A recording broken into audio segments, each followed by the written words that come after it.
L'Espagne surprend tout le monde. Le compte à rebours a-t-il commencé pour la marginalisation du Maroc lors de la Coupe du Monde 2030 ? Et cette crise ouvre-t-elle la voie à l'Algérie ? Une crise migratoire irrégulière pourrait-elle bouleverser l'avenir du plus grand tournoi de football au monde ?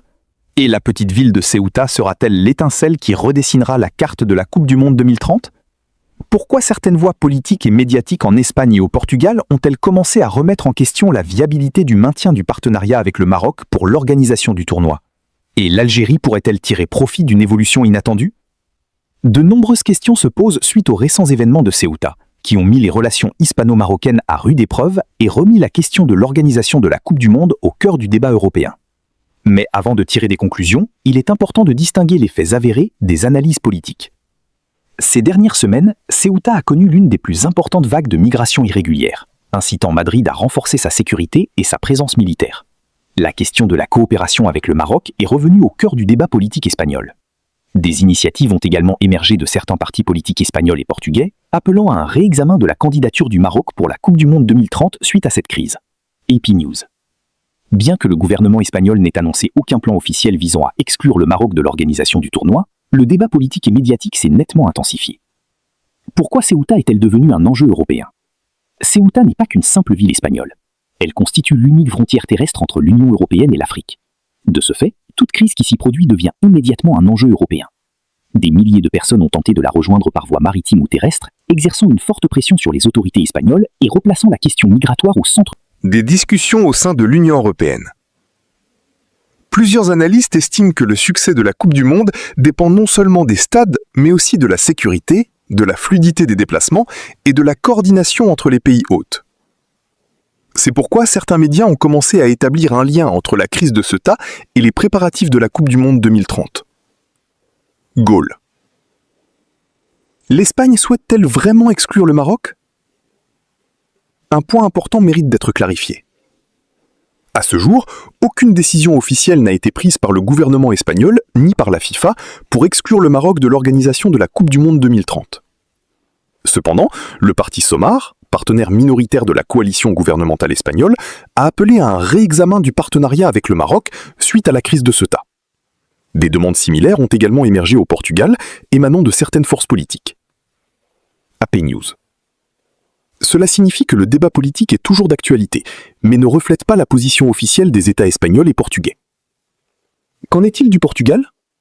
Au Portugal, des voix se sont également élevées pour réclamer une révision de l'organisation conjointe, arguant que le respect des droits humains et la gestion des frontières devraient figurer parmi les critères de réussite du tournoi.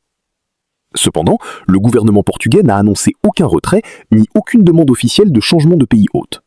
Qu'a dit Gianni Infantino ? À ce jour, le président de la FIFA, Gianni Infantino, n'a fait aucune déclaration laissant entrevoir la possibilité de retirer l'organisation de la Coupe du Monde au Maroc. En effet, la FIFA continue de confirmer que le tournoi de 2030 se déroulera au Maroc, en Espagne et au Portugal, avec des matchs amicaux en Amérique du Sud. FIFA. Par conséquent, toute discussion concernant un changement de pays hôte relève de la spéculation politique et médiatique et ne constitue pas une décision officielle. L'Algérie pourrait-elle remplacer le Maroc ? Cette question est fréquemment posée.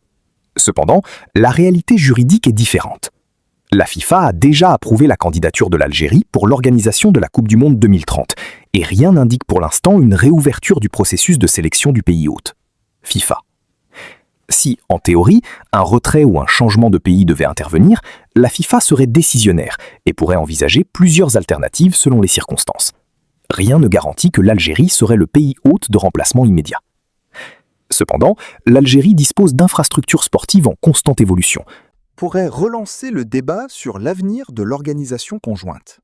De stades modernes et d'une expertise organisationnelle croissante, ce qui explique que son nom soit parfois mentionné dans les médias, même sans annonce officielle.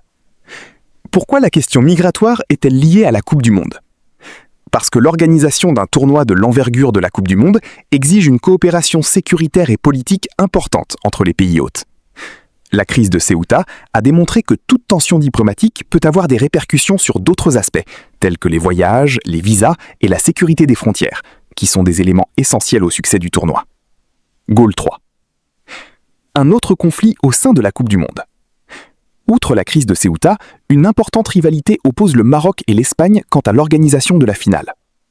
L'Espagne est déterminée à accueillir la finale, tandis que le Maroc mise sur l'immense stade Hassan II, actuellement en construction près de Casablanca.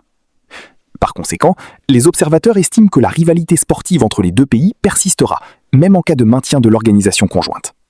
Reuters 5. Et après ? Actuellement, toutes les parties semblent s'efforcer de contenir la crise. L'Espagne a renforcé sa sécurité, le Maroc a renforcé les contrôles à ses frontières afin de prévenir de nouvelles vagues migratoires. Les deux camps affirment la poursuite de la coordination en matière de sécurité, malgré les tensions politiques qui ont accompagné la crise. Reuters 6.